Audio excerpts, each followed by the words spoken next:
High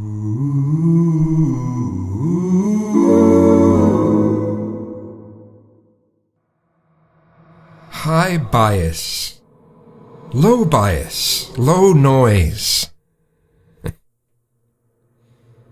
Does anyone remember those Sertron tapes? Crescent cookies, those moon-shaped cookies. Okay, no one will probably get that reference at all. And that's okay. I remember finding tapes on the side of the road that people had thrown out of their cars because it got eaten. And it's someone's mixtape.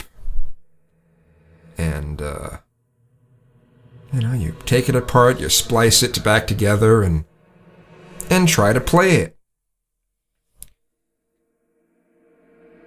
It amazes me how many people just didn't bother doing anything with the tape. Oh, it got eaten, the tape is ruined. And I'm like, really? One time, at, God, it's been so many things. Well, anyway, there's a place that used to be a thrift store, then it was DSHS, then a church bought the whole property right near me. I don't know why I'm going into details about that. And in the parking lot there, I found a tape, and it was someone recording their time spent with a prostitute in their car. It was rather odd. But I found all sorts of tapes. And sometimes people's mixtapes they made were really kind of cool. But, now 8-track tapes. Yeah, those things. I don't understand how those ever got popular in the first place. I mean, they were popular for a short time. They were just crap, though. And fixing them was a pain. But if the tape came out of the case, you could usually just fix it by getting a certain amount of play in it, and then you pull one side of the tape and go, and the whole tape goes right back into the case. I mean, it was a kind of a... People would look at it and think, oh, that's magic, or something like that. Back then, anyway. Boom! Some messages on Facebook. Facebook. In my Facebook. Now, there's some song called In My Spaceship. And I always think of that, in my Facebook. But, what memories do you have of reassembling a cassette and playing it? Did you ever do that? Are you old enough to remember that sort of thing? I mean, nowadays it's like, you find a CD that someone threw out of their car.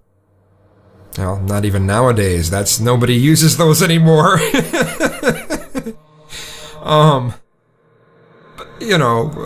10 or more years ago, finding a CD that someone threw outside their car because it won't play right anymore. And as long as the top isn't scratched, you're fine. And some of you may be going, the top? It's the bottom. No, the top is what you don't want to scratch. All you're doing on a CD... Let me turn down the volume so we don't keep hearing boom. All that you're doing on a CD is you are reading the underside of the top coating on a clear piece of plastic. That's all a CD is. Now, a DVD, they have a coating of plastic on both sides, so it's harder to really damage. But on a CD, as long as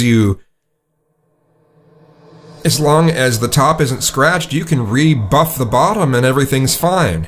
But a lot of people don't seem to know that. And it's been fun finding people's mix CDs. But, anymore you don't really find that.